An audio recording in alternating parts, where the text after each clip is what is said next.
Hello my dear sewing friends, it's Alisa here, and yes, today we are back to the topic of upcycling. Now I think we've come pretty far. We've done already some sweater upcycles, we've done some remakes of button-up shirts, we've talked about basic garment mending and wardrobe refresh, so I think it's really fitting if we continue with upcycling of some of the dresses. Now here I have 3 dresses that I had in my wardrobe for quite some time, but I don't necessarily wear. Now my imaginary self wears dresses all the time, but my real self, not necessarily. So the goal for me is to take these dresses and remake them into something that I will actually love and wear. So some of the upcycles will be pretty straightforward and pretty basic, but very useful, and some of them will be a little bit more complex. But I truly hope that will give you that inspiration and that kick of motivation. So let's warm up and let's get started with something a little bit simpler. Now this first one actually has 2 options for you. So if you have a dress that you absolutely love the fabric and the print, you just don't wear it as often as a dress, then here you can either chop it down and turn it into a beautiful top, or you can chop it up and you can turn it into a skirt. Obviously it just really depends on what you actually need in your wardrobe. So for me, that would be to turn this dress into a top. And by the way, there's absolutely nothing wrong with this dress. I absolutely love it. I actually have a full tutorial on how to draft and sew it.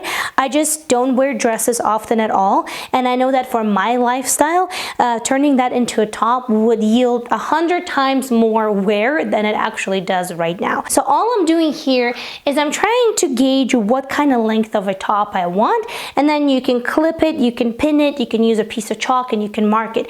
And you would do exactly the same if you were to make a skirt out of your dress. You just need to determine the length of the skirt and where you want it to sit on your waist or on your hips or wherever else. Now let's take it off and let's see what we've got over here. My next step is usually to tidy up my markings, because sometimes they can be a little bit uneven and scattered, especially when you're marking on yourself. So when I'm done with that, I usually fold my garment in half, in this case dress, and I do that very neatly. I make sure that the shoulder seam align, that the underarm seams align, that the side seams are even.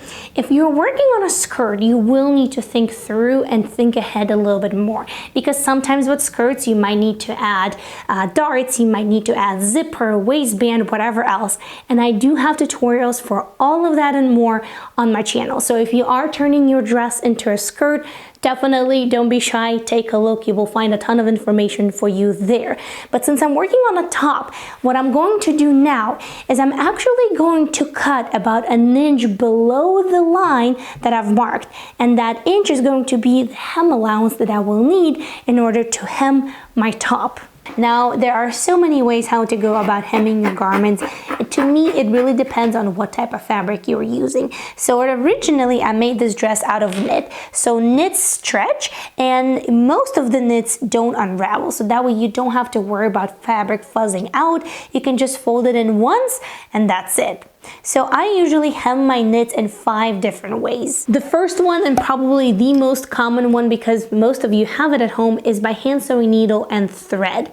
Number 2, you can also add a band on the bottom. So something like you would see in sweaters, for example. Number 3, just simply on a sewing machine with a zigzag stitch, lightning stitch, 3-step stretch stitch. You can also use Eloflex thread, which stretches, and that way you can just use a regular straight stitch. You can also use a twin needle on your sewing machine. Now I don't use that often, but it's still an option. Then sometimes I do a flat lock seam on the serger, which also gives a really nice hem. And the last one, if you do have a cover stitch machine, it makes a perfect little hem. I simply take my top, I take the hem, I open it up like so, and then I fold it in for that 1 inch that we left for hem allowance. And after that is done, you can go ahead and pin it or baste it, whichever one is better for you. And you're going to do that all the way around to the entire hem of your garment. And from here, you're going to use the technique that works best for you in your particular situation and hem away. The detailed tutorials for all of the techniques that I've just outlined for you guys, I will leave in the info box right underneath this video so you can take a look. And that's it, our top is done.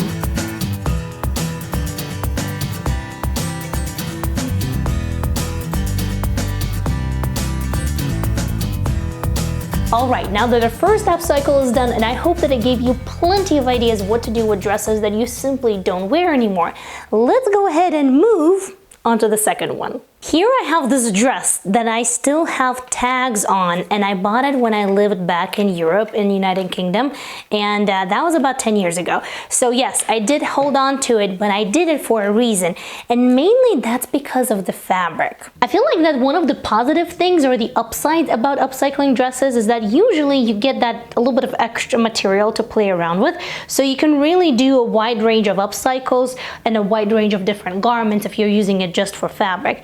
On the downside though is that not all of the dress fabrics are suitable for things like pants or shorts, for example. At first, all I wanted to do is just to see what is the construction of the dress itself, because it does feature multiple layers. Now, the top layer, the really silky smooth one, it is 100% silk. And that's one of the reasons why I did hold on to this dress for so many years, because I always wanted to remake it. I just kind of never really had the opportunity or the right time, you know how it goes. Now, the dress underneath is viscose, and that is knit, so it stretches. And it also featured this little sort of like paillette, a sequined trim on the bottom that was also made on top of a stretch mesh. So that was pretty interesting as well. But as I was looking through the entire garment, oh my goodness, I could not believe this. This is probably one of the worst ready-to-wear made garments that I've seen in a long time. And granted, I haven't bought anything from the stores in a while. We're talking probably half a decade, maybe even more.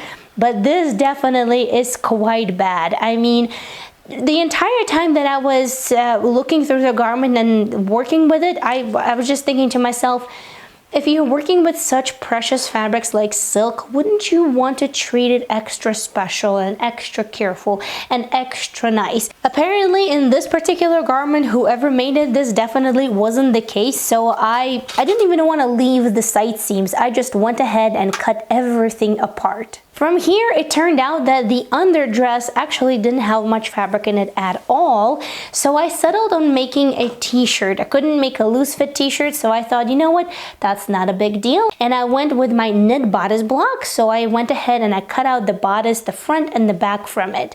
And from whatever was left, I had to finagle out a little sleeve. Now, I couldn't do a full sleeve, and there wasn't even enough for a little capped sleeve, so I thought, why not? Let's just go ahead and play around with this little trim that we had on the bottom of the original dress, because it also stretches and it was quite easy to work with. So I thought, why not? Let's do it. And the trim also sort of like played the role of a hem of the sleeve. You might ask, why didn't I use any of this silk in part of my t-shirt design? Well, you know what? When I did unpick it, I realized that the coloring of the silk is actually a lot cooler than the coloring of the dress underneath. If you look at them side by side, you can actually see that the dress features more of like red tones, and the silk is really cool. Ta-da!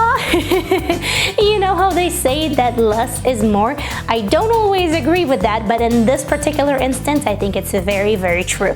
Now, the final result, it's quite simple. I would even say basic, but it has a little bit of interest in these little sleeves, a little sparkle. And as you know, I do love a little bit of sparkle, and I love a good fitting t-shirt that you can wear with skinny pants, with wide leg jeans, underneath a jacket. So it's a really functional garment within your wardrobe. The neckline here is finished with a slightly different technique that you're probably used to seeing. So if you are a member of the channel, first of all, thank you so much for your support, and thank you for being here. And there is an early access video about how to finish neckline with this particular technique, so definitely check out your members perks. But other than that, it's just a simple t-shirt. So you can either copy a t-shirt that you have or use a pattern that you already have in your stash and completely revamp the dress that you no longer wear.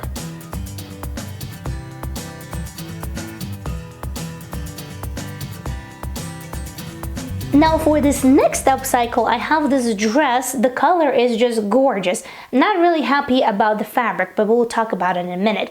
Now I haven't worn this dress in more than 4 years, and I made it way back when I was pregnant because we were invited to a wedding.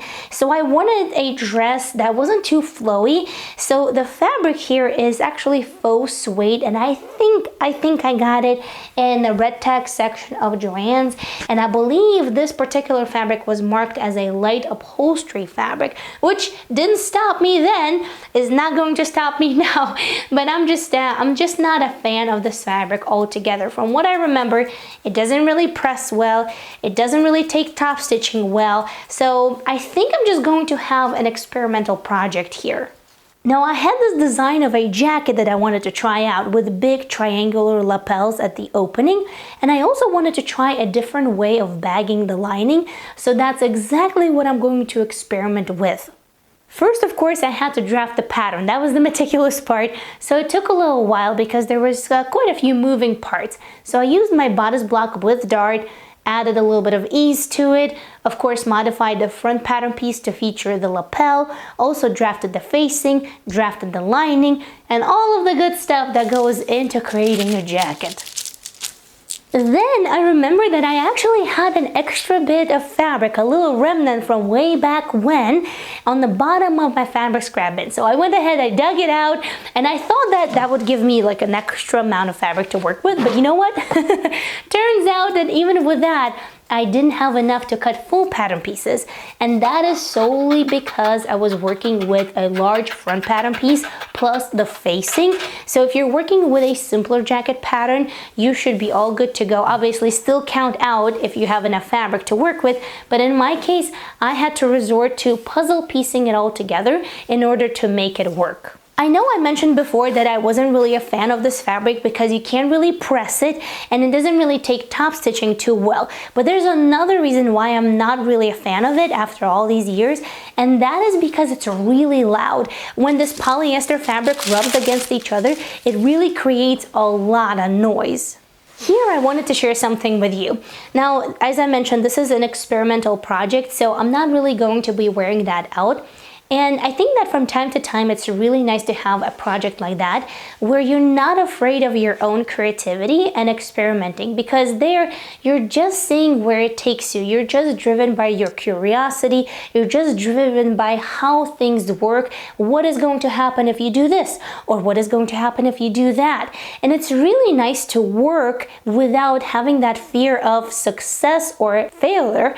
So I think once in a while, it's really nice to have a project like that where you're just immersed into discovering how things work instead of trying to make it work. Well, this is how it looks when it's on. Now I must say, although this was an experimental project, I'm not going to be wearing it out because I'm not happy with the fabric and how it acts and how it behaves, but I am happy with the overall idea.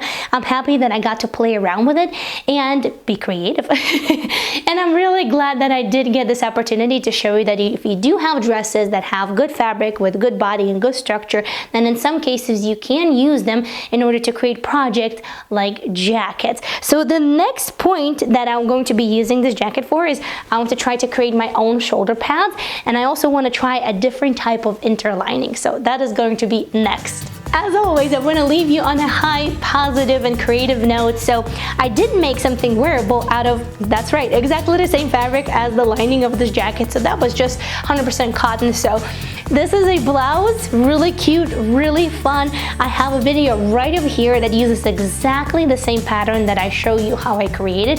So it's really easy, really straightforward. So if you want to play around with something fun and romantic like this, click right over here and I'll see you very soon in another video. Bye!